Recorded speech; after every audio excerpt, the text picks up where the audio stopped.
The Trump administration is heading into the midsummer season on a significant wave of momentum, celebrating a series of major victories over the past several weeks on the legislative, foreign policy, and legal fronts.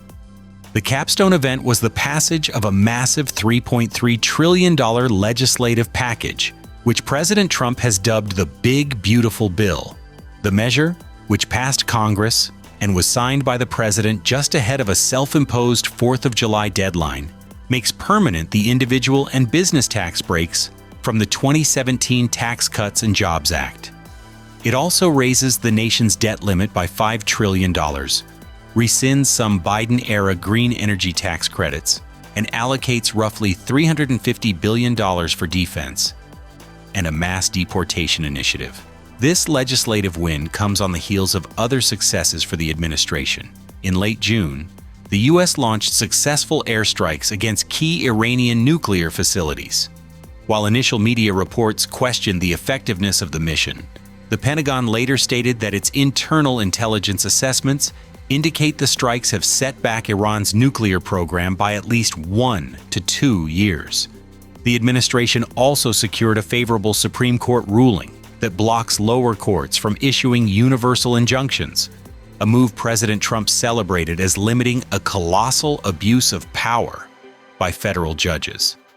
Finally, Paramount Global, the parent company of CBS, agreed to a $16 million settlement in a lawsuit filed by Trump over a 60 Minutes interview. The funds will reportedly go toward a future presidential library.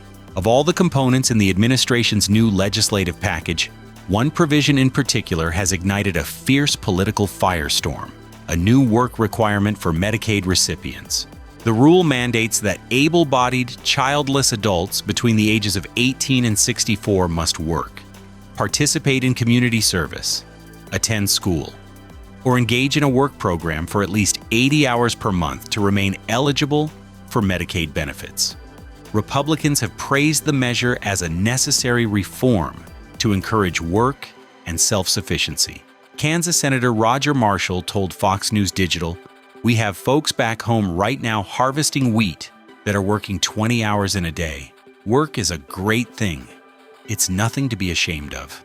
He pointed to 7 million open jobs in the country and what he described as 7 million healthy, working-age American men who are not currently employed. Other Republicans echoed this sentiment. Senator Bill Hagerty of Tennessee said that disincentives to work are a real problem, while Alabama Senator Tommy Tuberville stated, "We've got to get back to work. This country is built on hard work."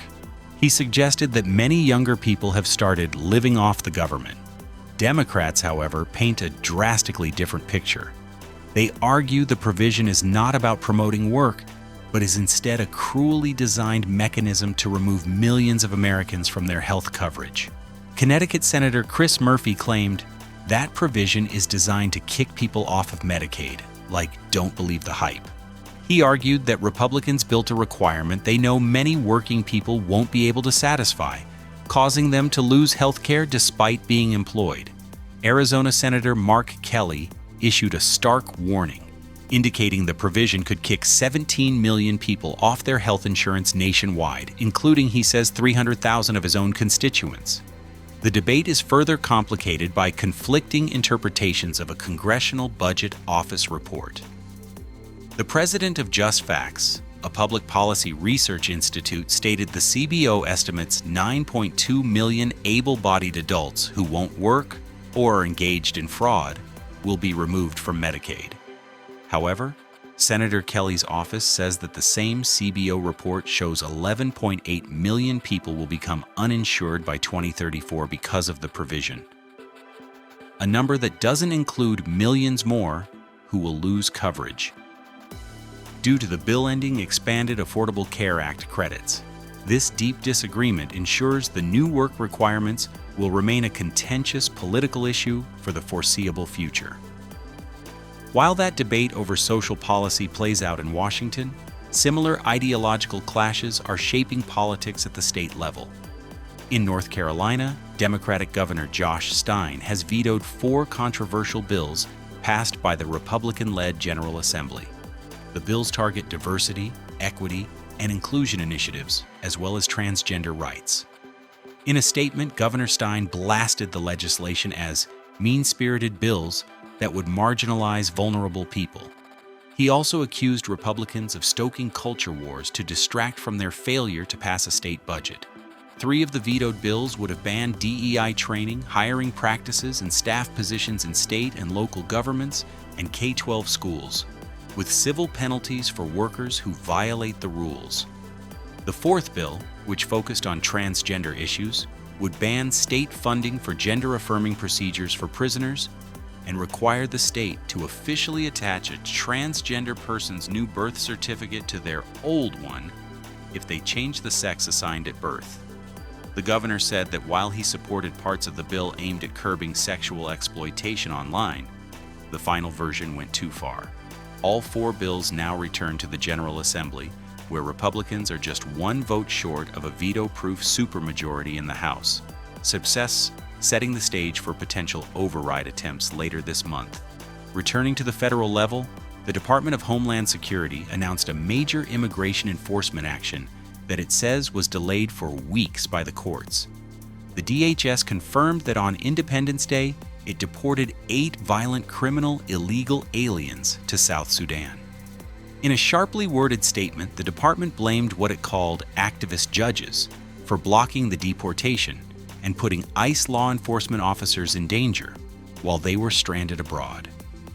The legal challenges played out for weeks until the Supreme Court overturned a series of lower court rulings on July 3rd, granting the Trump administration's motion to enforce its removal policy. The DHS detailed the extensive and violent criminal histories of the men who were deported. The list of convictions included homicide, armed robbery, kidnapping, first-degree murder with a weapon, and lascivious acts with a child under the age of 12. Assistant Secretary Tricia McLaughlin said, "These are not just immigration cases.